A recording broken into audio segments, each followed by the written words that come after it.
जय Hind students, welcome to ground zero YouTube channel. जैसा कि आप लोग देख रहे हैं कि एनडीए 2025 फर्स्ट के लिए हम लोग फ्री कोर्स प्रोवाइड कर रहे हैं, जिसमें मैं मैथ पढ़ा रहा हूं और आप लोग को मैंने quadratic equation, complex number, sequence series, जो कि बिल्कुल बेसिक से कंसेप्चुअल जहां तक यूपीएससी क्वेश्चन पूछती है वो पूरा मैंने करवाया है। आज जो हमारा चैप्टर स्टार्ट होने वाला है जिसका नाम है बाइनोमियल थ्योरम। सबसे पहले मैं आपको बाइनोमियल थ्योरम का इंपॉर्टेंस बता दूं। बाइनोमियल थ्योरम से पिछले 3-4 साल से 3 से 4 क्वेश्चन पूछा जा रहा है, और अगर आप बिल्कुल बेसिक से पढ़ते हैं, आप जो हमारा कंसेप्ट होगा उसको अगर आप फॉलो करते हैं तो आप क्वेश्चन 100% सिक्योरिटी के साथ आप करके आएंगे। तो बच्चों देखिए, बाइनोमियल थ्योरम पढ़ने के पहले आपको मैं थोड़ा बेसिक बताऊंगा। जैसे जो बच्चे क्लास 11th में जाते हैं उन बच्चों को फैक्टोरियल का यूज नहीं पता होता है, फैक्टोरियल क्या होता है वो नहीं पता होता है। तो पहले मैं आपको बताऊंगा फैक्टोरियल क्या होता है, फिर मैं आपको बाइनोमियल थ्योरम बताऊंगा। अब यहाँ पे दो चीज़ होती है फैक्टोरियल में, दो फॉर्मूला हम लोग यूज करते हैं। एक हम लोग एनपीआर का फॉर्मूला यूज करते हैं और एक एनसीआर का फॉर्मूला यूज करते हैं। तो दोनों फॉर्मूला में फैक्टोरियल यूज होता है। तो पहले देखिए फैक्टोरियल क्या होता है। सबसे पहले कैसे हम लोग फैक्टोरियल को डिनोट करते हैं, इस तरह से हम लोग फैक्टोरियल को डिनोट करते हैं। जैसे मान लो एन फैक्टोरियल की बात हो रही है, तो ये एन फैक्टोरियल को इस तरह से रिप्रेजेंट करते हैं, या हम लोग इस तरह से रिप्रेजेंट करते हैं एन फैक्टोरियल को, है ना। तो एन फैक्टोरियल का मतलब क्या हो गया? एन फैक्टोरियल का मतलब हो गया product of n natural number, ठीक है। That means n factorial is equal to, हम कह सकते हैं n into n minus 1 into n minus 2 up to 3 into 2 into 1। तो ये क्या हो गया? Product of n natural number, है ना। या इसको ऐसे भी लिख सकते हैं, n factorial equal to n 1 into 2 into 3 into 4 up to n. अब देखिए, जैसे आपको 5 फैक्टोरियल लिखना होगा तो 5 फैक्टोरियल को क्या लिखेंगे? 5 इंटू 4 इंटू 3 इंटू 2 इंटू 1, मतलब क्या हो गया? प्रोडक्ट ऑफ 5 नेचुरल नंबर, ठीक है। 4 फैक्टोरियल का मतलब क्या हो गया? 4 इंटू 3 इंटू 2 इंटू 1। अब देखिए यहाँ पे, क्या हम 5 फैक्टोरियल को 5 इंटू 4 फैक्टोरियल लिख सकते हैं? बिल्कुल लिख सकते हैं, क्योंकि 4 फैक्टोरियल का वैल्यू तो यही होता है। अब देखिए, जैसे मान लो 6 फैक्टोरियल है, तो इसको हम क्या 5 इंटू 6 इंटू 5 इंटू 4 फैक्टोरियल लिख सकते हैं। तो इस तरह से क्यों लिखेंगे? क्यों ना हम इसको 6 into 5 into 4 into 3 into 2 into 1 लिखेंगे। तो इस तरह से कब लिखेंगे? जैसे आपको कहता है इवेल्युएट 6 फैक्टोरियल अपॉन 4 फैक्टोरियल, तो आपको क्या करना है? इसको 4 फैक्टोरियल पे छोड़ देना है। मतलब डिनोमिनेटर में 4 फैक्टोरियल है, तो आप 6 into 5 into 4 factorial upon 4 factorial यहाँ पे लिख दो, और डायरेक्टली इसका वैल्यू क्या आ गया? 30, है ना। अब जैसे मान लो कि 7 फैक्टोरियल अपॉन 5 फैक्टोरियल है, इसको इवेल्युएट करना है। कुछ नहीं करना है, डायरेक्ट आप देखिए इवेल्युएशन, आप इसको डायरेक्टली इवेल्युएट कर सकते हो। जैसे 7 इंटू 6 और आगे क्या है? 5 फैक्टोरियल, तो कैंसिल हो गया, तो 7 इंटू 6 इसका आंसर आ गया, यानी कि 42 हो गया, ठीक है। अब आपको मैं 0 फैक्टोरियल का वैल्यू बताने जा रहा हूं। कभी भी निगेटिव नंबर का फैक्टोरियल डिफाइंड नहीं होता है, ठीक है। हमेशा ये जो डिफाइंड होता है वो 0 फैक्टोरियल से डिफाइंड होता है, ठीक है। अगर आपसे कहा जाए कि -5 फैक्टोरियल, तो ये गलत होगा, ये डिफाइंड नहीं होगा। और फैक्टोरियल हमेशा इंटीग्रल वैल्यू देगा, ये भी ध्यान में रखिएगा आप लोग, ठीक है। अब देखिए, एन फैक्टोरियल को क्या हम n into n minus 1 factorial लिख सकते हैं? बिल्कुल लिख सकते हैं। तो यहां कैसे 0 फैक्टोरियल का वैल्यू 1 होता है वो मैं बताने जा रहा हूं। देखिए ध्यान से, क्या हम n minus 1 factorial equal to n factorial upon n लिख सकते हैं? बिल्कुल लिख सकते हैं जी, इधर से आकर डिवाइड हो जाएगा। अब n का वैल्यू आप 1 पुट कर दो, तो जैसे ही आप n का वैल्यू 1 पुट करोगे तो देखो क्या आ गया? 0 फैक्टोरियल। और 0 फैक्टोरियल इक्वल टू हो जाएगा, यहाँ पे n का वैल्यू 1 हमने पुट किया, तो यहाँ आ जाएगा 1 फैक्टोरियल, और अपॉन में 1, तो 1 फैक्टोरियल का वैल्यू 1 होता है, 1 अपॉन 1 1, यानी आपको अब 0 फैक्टोरियल इक्वल टू 1 याद रखना है। ठीक है, जहां भी 0 फैक्टोरियल आए 1 याद रखना है। और कुछ वैल्यूज तो आपको डायरेक्टली याद रखना चाहिए, जैसे 1 फैक्टोरियल तो ये तो 1 होता है, 2 फैक्टोरियल तो 2 इंटू 1 2, 3 फैक्टोरियल तो 3 से फिर इसमें मल्टीप्लाई कर दीजिए तो 3 इंटू 2 इंटू 1 6, 4 फैक्टोरियल तो 6 में आप 4 से मल्टीप्लाई कर दीजिए तो 4 इंटू 3 इंटू 2 इंटू 1 यानी कि 24। अब 5 फैक्टोरियल तो 24 में 5 से मल्टीप्लाई कर दीजिए, कितना आ जाएगा 120। 6 फैक्टोरियल, इसमें 6 से मल्टीप्लाई कर दीजिए, कितना आ जाएगा 620। तो ये सब वैल्यूज जो है आपको याद रखना चाहिए। ठीक है, तो ये हमने जो आपको कंसेप्ट बताया, ये कंसेप्ट है फैक्टोरियल का। ठीक है, ध्यान से देखिए। तो फैक्टोरियल क्या होता है, product of n natural, n factorial को डिफाइन करेंगे product of n natural number, है ना। 5 फैक्टोरियल को डिफाइन करेंगे प्रोडक्ट ऑफ 5 नेचुरल नंबर, यानी 5 इंटू, ऐसा नहीं कि 5 इंटू 6 इंटू 7, 5 आपका मैक्सिमम हो जाएगा, तो 5 इंटू 4 इंटू 3 इंटू 2 इंटू 1 तक जाना है हम। ठीक है, अब आइए आपको मैं बताता हूं कि यहाँ पे जो फॉर्मूला हम लोग यूज करते हैं, एक तो एनपीआर, तो एनपीआर का फॉर्मूला हम लोग बाइनोमियल में यूज नहीं करते, हम लोग एनपीआर और एनसीआर ये परमुटेशन कॉम्बिनेशन में यूज करते हैं, और एनसीआर को हम लोग बाइनोमियल में यूज करते हैं। तो पहले देखते हैं एनपीआर का फॉर्मूला क्या होता है, n factorial upon n minus r factorial. अब देखो बेटा, एनपीआर का मतलब क्या हो गया, पी का मतलब होता है परम्यूटेशन, ये आगे आपको और डिटेल में बताऊंगा। परम्यूटेशन, परम्यूटेशन का मतलब क्या होता है, परम्यूटेशन मीन्स होता है अरेंजमेंट, है ना। मतलब कि यहां पे आर सीट पे एन ऑब्जेक्ट्स को कैसे अरेंज करेंगे, तो हम लोग यूज करेंगे एनपीआर। ठीक है, तो डिटेल में हम लोग परम्यूटेशन में देखेंगे इसको।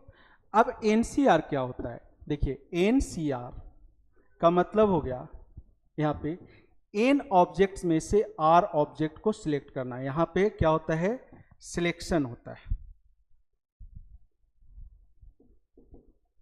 ठीक है, selection of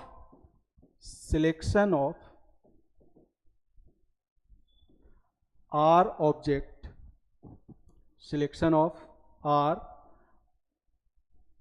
objects from n objects. ठीक है, selection of r object from n object, उसको हम लोग कैसे डिफाइन करते हैं, एनसीआर तरीके से। अब यहाँ पे एनसीआर का जो फॉर्मूला होता है वो होता है n factorial upon r factorial into n minus r factorial, इसका यूज करना है। और फैक्टोरियल अभी हमने आपको बता दिया कि फैक्टोरियल क्या होता है। ठीक है, तो ये फॉर्मूला आपको याद रखना है। अब कुछ मैं आइडेंटिटीज बता देता हूँ इस फॉर्मूला से रिलेटेड, जिसको आपको डायरेक्टली फॉर्मूला में यूज करना है। ठीक है, क्वेश्चन में यूज करना है। तो आइए देखते हैं। सबसे पहले मैं आपको बिल्कुल बेसिक से बताऊंगा, बिल्कुल कंसेप्ट से बताऊंगा, बाकी रिजल्ट को याद रखने का आपका काम है। ठीक है, तो आपका टाइम यहाँ पे सेव होगा। चलिए देखते हैं।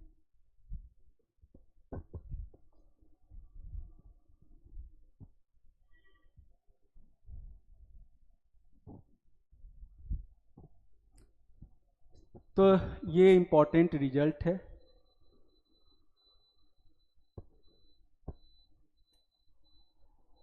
इसको ध्यान में रखिएगा। सबसे पहले देखिए NC0 की बात करेंगे। NC0 का मतलब क्या हो गया, एन ऑब्जेक्ट में जीरो ऑब्जेक्ट का सिलेक्शन। मतलब कितने तरीके से सिलेक्ट करेंगे, एक तरीके से। टोटल एन ऑब्जेक्ट है और हमें सबको सिलेक्ट करना है।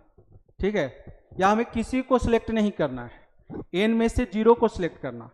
तो एन में से जीरो को सिलेक्ट करना मतलब हम किसी को सिलेक्ट नहीं कर रहे हैं, तो क्या होगा इसमें सिलेक्शन का प्रोसेस 1। अब देखिए इसको ऐसे आपने समझा, अब फॉर्मूला यूज करके देखिए 1 आता है कि नहीं। तो मैंने आपको क्या बताया, n C r equal to n factorial upon r factorial into n minus r factorial.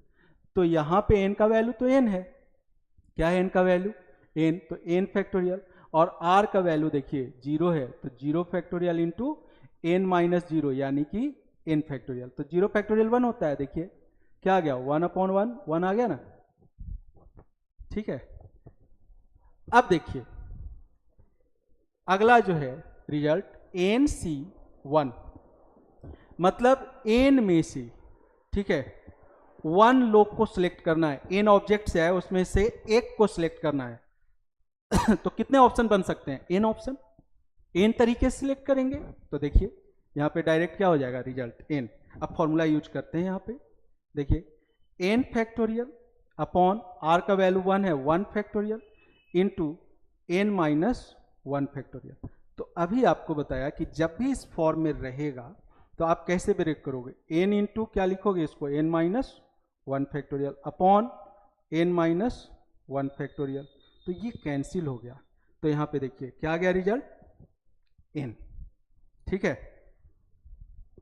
तो ध्यान में रखिएगा, अब ये इक्वल होता है एन सी एन माइनस 1, इसका भी वैल्यू आपको क्या देगा, एन देगा।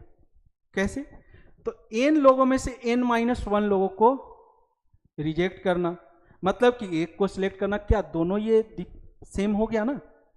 तो इसको भी सोल्व करके देखिए आपको एन मिलेगा, देख लेते हैं ना, शुभ काम में देर क्या। तो एन का वैल्यू एन है और आर का वैल्यू एन माइनस 1 है, यानी कि फॉर्मूला जब अप्लाई कीजिएगा तो यहाँ एन माइनस 1 फैक्टोरियल हो जाएगा। अब फॉर्मूला में आगे होता है एन माइनस आर, यानी कि एन में से एन माइनस 1 माइनस होगा, तो देखो यहाँ पे एन माइनस एन प्लस 1 हो जाएगा, तो ये कैंसिल। तो देखिए यहाँ पे सेम वही चीज आ गया, n factorial upon n minus 1 factorial into 1 factorial. अब इसको ब्रेक करेंगे ऐसे ही, तो ये क्या दे देगा एन, है ना। तो यहाँ पे एक आइडेंटिटीज हमें मिल रहा है, क्या आइडेंटिटीज मिल रहा है इसको ध्यान से देखिए, फिर मैं आपको वो आइडेंटिटीज बता रहा हूं। देखिए देखिए क्या आइडेंटिटीज है,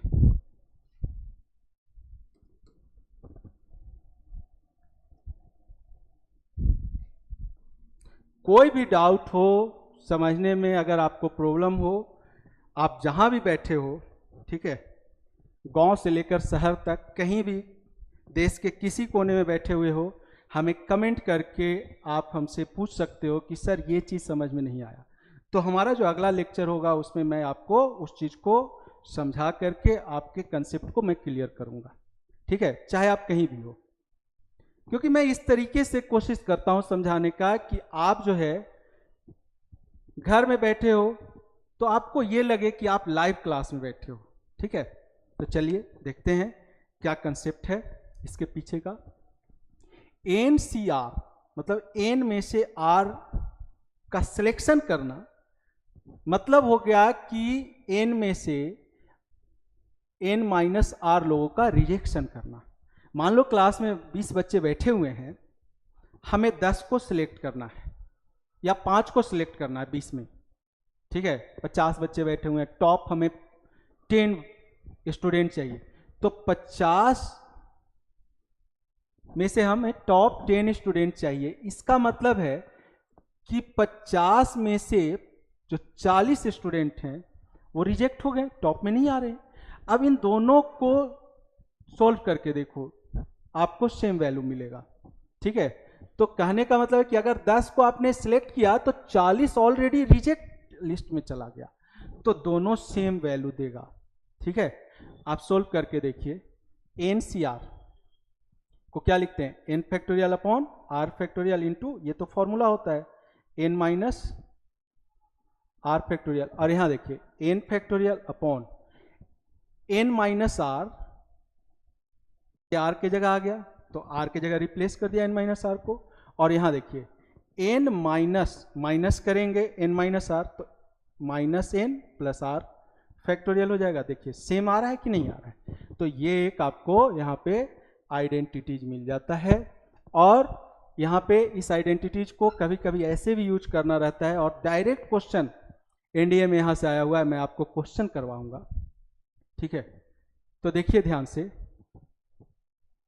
यहाँ पे कि इसको ऐसे भी याद रख सकते हैं आप कि अगर n C x equal to n C y है तो ये कब पॉसिबल है, जब x प्लस वाई किसके इक्वल हो जाए, n के इक्वल हो जाए। यानी कि इन दोनों का सम किसके इक्वल हो जा रहा है, इन दोनों का सम देखिए n plus n minus r किसके इक्वल हो रहा है, n के इक्वल हो, तभी ये पॉसिबल है, अदरवाइज ये पॉसिबल नहीं है। तो ये बहुत ही इंपॉर्टेंट आइडेंटिटी है जो कि मैंने आपको बिल्कुल क्लियर करते हुए इसको मैंने समझाया, ध्यान में रखिएगा, ठीक है। चलिए अब अगला आइडेंटिटी जो हम लोग यूज करेंगे वो देखते हैं। देखिए n C r plus n C r minus one, ये दो कंसेक्यूटिव कोफिशिएंट हैं, है ना, equal to n plus one C r होता है। ये भी बहुत इंपॉर्टेंट आइडेंटिटीज है। और इससे अगला आइडेंटिटीज आपको मैं बताने जा रहा हूं, देखिए ध्यान से। एन सी आर ये ratio of two consecutive terms हो गया, n C r upon n C r minus one, है ना, आर माइनस वन। तो इसको याद रखिएगा, ये हो जाता है n minus r plus one upon r. Direct आगे आपको क्वेश्चन में मैं इसका यूज बताऊंगा, ठीक है। तो और भी आइडेंटिटीज हम लोग देखेंगे, ठीक है। तो ये जो बेसिक मैंने आपको बताया फैक्टोरियल के बारे में, एनसीआर का इवैल्यूएशन के बारे में, एनपीआर के इवैल्यूएशन के बारे में, तो इसका यूज हम लोग आगे बाइनोमियल थ्योरम चैप्टर में करेंगे। तो अब हम लोग इंट्रोडक्शन देखते हैं बाइनोमियल थ्योरम का, ठीक है। आइए, बाइनोमियल थ्योरम बहुत ही इंपॉर्टेंट चैप्टर है ये बाइनोमियल थ्योरम, ठीक है।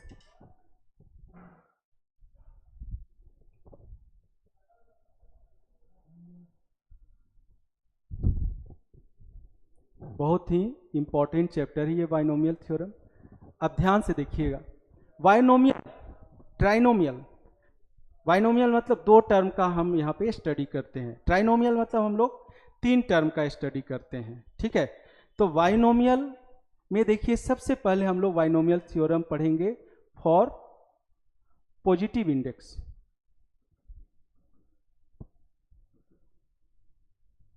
अब ये इंडेक्स क्या होता है, इंडेक्स को हम लोग पावर भी बोलते हैं, पावर को हम लोग एपेक्स भी बोलते हैं, ठीक है, या इसको हम लोग एक्सपोनेंट भी बोलते हैं। तो दो टर्म का मतलब क्या हो गया, टर्म ए एंड बी, ठीक है। दो टर्म का मतलब यहां पे क्या हो गया, टर्म ए एंड बी, है ना, और पावर एन। तो एन यहां क्या हो गया, पॉजिटिव इंडेक्स, ठीक है। तो सबसे पहले आपको बेसिक चीज जो मैं बताने जा रहा हूं, ठीक है, वो आप ध्यान में रखना कि जैसे यहां पे पावर एन हो गया, ठीक है, पावर 5 देखोगे, 6 देखोगे, 7 देखोगे, 100 देखोगे, 200 देखोगे, तो आपको नंबर ऑफ टर्म आपके दिमाग में तुरंत स्ट्राइक करना चाहिए। कैसे, अगर हमने यहाँ पे पावर 1 ले लिया, क्योंकि हम लोग अभी पढ़ रहे हैं स्टार्टिंग में फॉर पॉजिटिव इंडेक्स, और ये एन क्या है, इंटीजर है, ठीक है। तो आप क्या लिखोगे इसको, a प्लस बी, ठीक है, क्या लिखोगे इसको, a प्लस बी, है ना। अब a plus b to the whole square, तो यहां पे जब इसको ब्रेक करोगे, ये को नहीं जानत है जग में, सारे बच्चे इसका फॉर्मूला सबको पता है, ठीक है, कि हम लोग इसको जब ब्रेक करते हैं तो इसको कैसे मिलता है हमें इसका फॉर्मूला, तो a प्लस बी को मल्टीप्लाई किसे करते हैं, a प्लस बी से, इस तरह से मल्टीप्लाई करके हमें क्या मिलता है, a square plus b square plus 2ab। कितने टर्म मिल रहे हैं यहाँ पे, 3 टर्म मिल रहे हैं, है ना।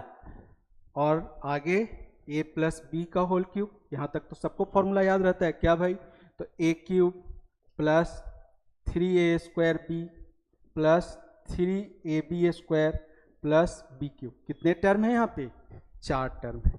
तो यहाँ पे पावर 3 है, नंबर ऑफ टर्म 4 मिल रहा है, पावर 4 है, नंबर ऑफ टर्म 3 मिल रहा है, पावर 1 है, नंबर ऑफ टर्म कितना मिल रहा है 2।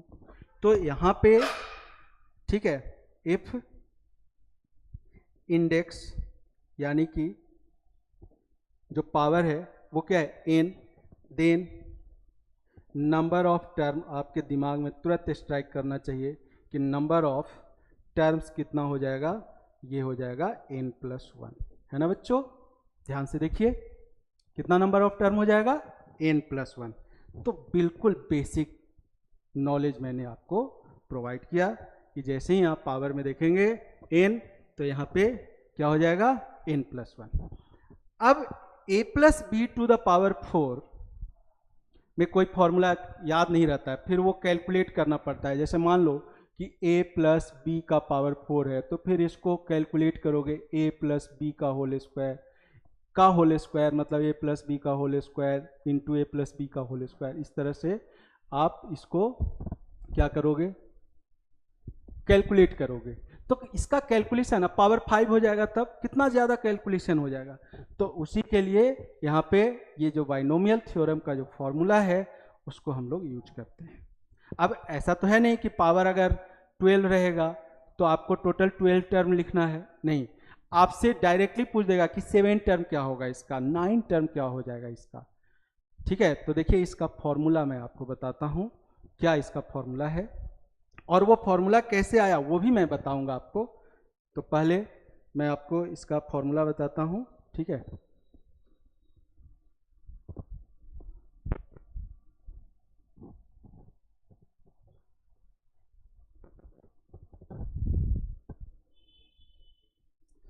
तो ध्यान दीजिएगा आप, यहाँ पे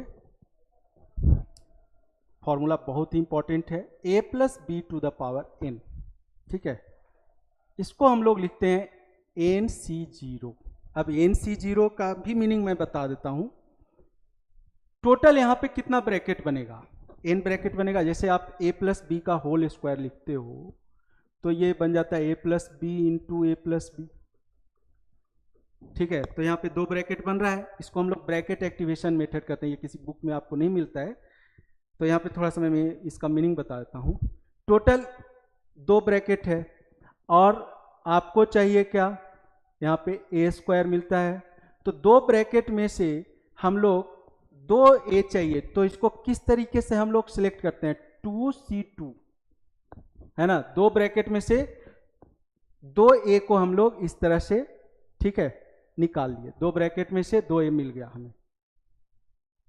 अब अगला जो टर्म हमारा बनेगा वो बन जाएगा ab का। तो ab कितने तरीके से मिलेगा, यहां से a का सिलेक्शन किया, यहां से b का, फिर यहां से b का, फिर यहां से a का। तो 2 तरीके से हम लोगों ने सिलेक्ट किया, ठीक है। तो यहाँ पे 2ab मिल जाता है। ऐसे ही b², तो b² भी 2 में से 2 को हमने सिलेक्ट किया, तो इसका वैल्यू क्या होता है 2c2 मतलब 1, ठीक है। यहाँ से b सिलेक्ट नहीं हुआ, ठीक है। तो इस तरह से इसको और मैं आगे एक्सपेंड करूंगा। तो फॉर्मूला जो आता है आपका वो यही सिलेक्शन का यूज करते हैं हम लोग, ठीक है। तो पहले मैं फॉर्मूला आपको यहाँ पे लिख देता हूँ, ठीक है। बाकी जब हम लोग क्वेश्चन सॉल्व करेंगे तो ये जो मेथड मैं बता रहा हूँ, जो एक्सप्लेन यहाँ पे कर रहा हूँ, उसको मैं डिटेल में एक्सप्लेन करके और कोफिशिएंट निकालने का बहुत ही आसान तरीका बताऊंगा बच्चों, जो कि आप फॉर्मूला यूज करके आप टाइम किल करते हो, आप डायरेक्टली अगर समझ जाओगे तो डायरेक्टली आप 10 सेकेंड 5 सेकेंड के अंदर आप कोफिशिएंट निकाल सकते हैं। तो पहले देखिए फॉर्मूला क्या होता है, nc0। अब टोटल n ब्रैकेट में से आपने यहाँ पे b को 0 टाइम सिलेक्ट किया, तो टोटल में से a सिलेक्ट हो गया n टाइम्स, यानी कि यहाँ पे b का पावर 0 लिखो ना लिखो कोई फर्क नहीं पड़ता है। तो ये फर्स्ट टर्म मिल गया, क्या मिल गया nc0 a का पावर n। सेकेंड टर्म ऐसे ही मिल जाएगा nc1, मतलब n ब्रैकेट में से हमने एक b का सिलेक्शन कर लिया, b का पावर यहाँ 1 हो जाएगा। बचा कितना ब्रैकेट, यहाँ पे n-1, उससे हमने किसका सिलेक्शन कर लिया, a के पावर n-1 का, मतलब कि बाकी ब्रैकेट में से a सिलेक्ट हो गया। ऐसे ही ये बढ़ता चला जाता है बच्चों, nc2 b का पावर 2, a का पावर क्या हो जाएगा n-2, ये फॉर्मूला बन गया। nc3 बी का पावर 3, ए का पावर n-3 अप टू आगे देखिए NCn, है ना। अब यहाँ पे b का पावर बढ़ता चला जा रहा है, देखिए यहाँ पे b का पावर 0 है, 0 है, b का पावर 0 यानी 1, 0 1 2 3 अप टू b का पावर जाएगा कहाँ तक, n तक, और a का पावर क्या हो जाएगा 0। a का पावर 0 का मतलब 1, लिखो ना लिखो कोई फर्क नहीं पड़ता है।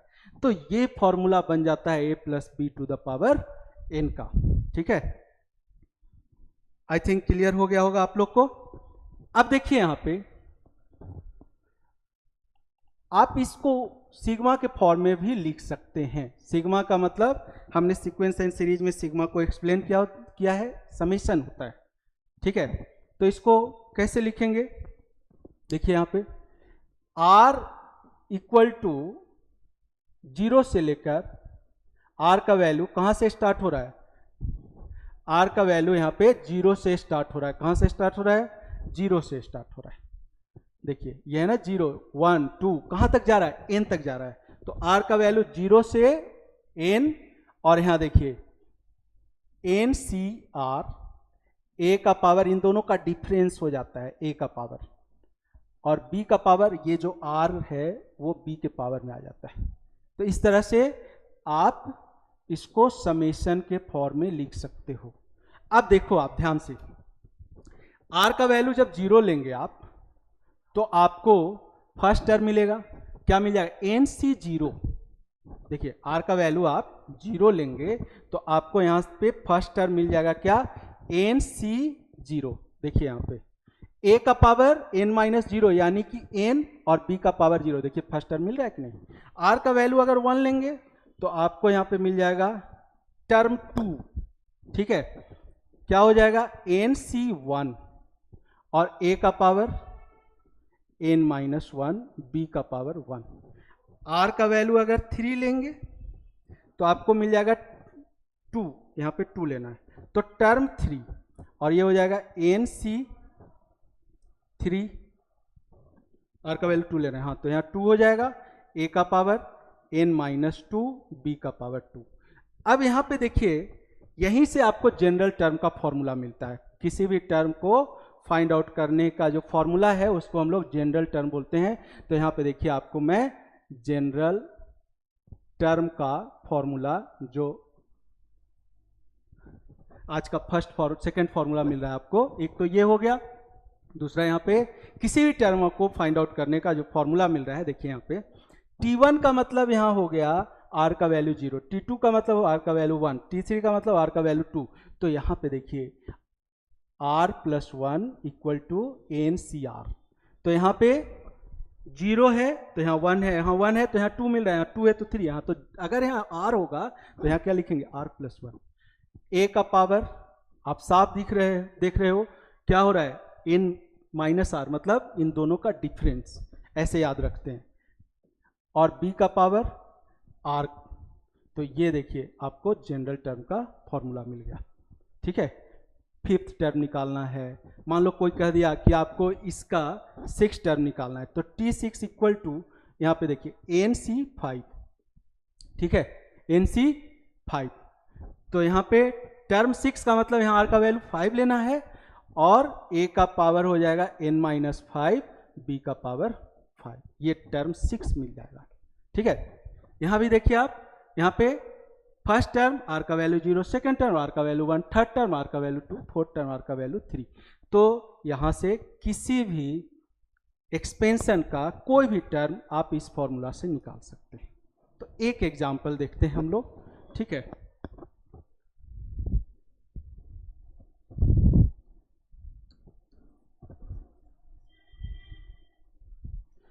मान लो आपसे कह रहा है कि find the seventh term in the expansion of x minus x plus 2y to the power 7। ये कह रहा है आपको सेवेंथ, या यहाँ पे और ज़्यादा n का वैल्यू ले लेते हैं, बड़ी वैल्यू, तो 10 ले लिया। अब बताइए आपसे कौन सा टर्म पूछ रहा है, 7 टर्म पूछ रहा है। तो यहाँ पे देखिए T7 आप लिखेंगे 7 टर्म का मतलब NC, यहाँ पे R+1 का मतलब यहाँ पे बताइए आप लोग क्या हो जाएगा, 6 होगा, तो NC 6, ठीक है। अच्छा n का वैल्यू 10 ले रखा है मैंने, ओके, तो n का वैल्यू यहाँ पे 10 है, ठीक है। तो 10C6। अब a मतलब फर्स्ट टर्म x का पावर क्या हो जाएगा 4, और सेकेंड टर्म 2y का पावर, यहाँ देखिए 4 कैसे हो गया, इन दोनों का डिफरेंस होता है फॉर्मूला में, और यहाँ पे जो r का वैल्यू है वो इसका पावर बन जाएगा, मतलब ये यहाँ चला जाएगा और इन दोनों का डिफरेंस जो है यहाँ आ जाएगा, ठीक है। आ गया। अब 10C6 सोल्व करना है, सोल्व कीजिए, और 2 का पावर 6 कितना हो जाता है, 2 का पावर 6 हो जाता है 64, तो इंटू 64, x का पावर 4, y का पावर 6, ये आपको टर्म मिल गया। तो आज के लेक्चर में जो हम लोग बाइनोमियल थ्योरम में देखा, ठीक है, फैक्टोरियल कैसे हम लोग इवेल्युएट करेंगे, एनसीआर का फॉर्मूला को कैसे हम लोग इवेल्युएट करेंगे, और उसके बाद बाइनोमियल थ्योरम का एक्सपेंशन है ना, उसके बाद जनरल टर्म से रिलेटेड इस टाइप का क्वेश्चन, ठीक है। तो अगला जो हमारा लेक्चर होने वाला है उसमें हम लोग कोफिशिएंट कैसे फाइंड आउट करेंगे, मिडिल टर्म कैसे फाइंड आउट करेंगे, ठीक है। तो ये चीज़ हम लोग अगले लेक्चर में देखेंगे, बने रहिए हमारे साथ। और मैं इस बात का गारंटी देता हूँ कि अगर आप लोग स्टार्टिंग से हमारे लेक्चर को देखेंगे तो बिल्कुल बेसिक से लेकर के आपके कंसेप्ट को हमने क्लियर करने का कोशिश किया है बाकी चैप्टर्स में, और उसी तरह से इसमें भी हम कोशिश करेंगे, और इसमें बेहतरीन से बेहतरीन आपको टेक्निक मिलेगा जिससे क्वेश्चन को आप कम से कम टाइम में सॉल्व कर लेंगे, ठीक है बच्चों। तो मिलते हैं हम लोग अगले लेक्चर में। जय हिंद।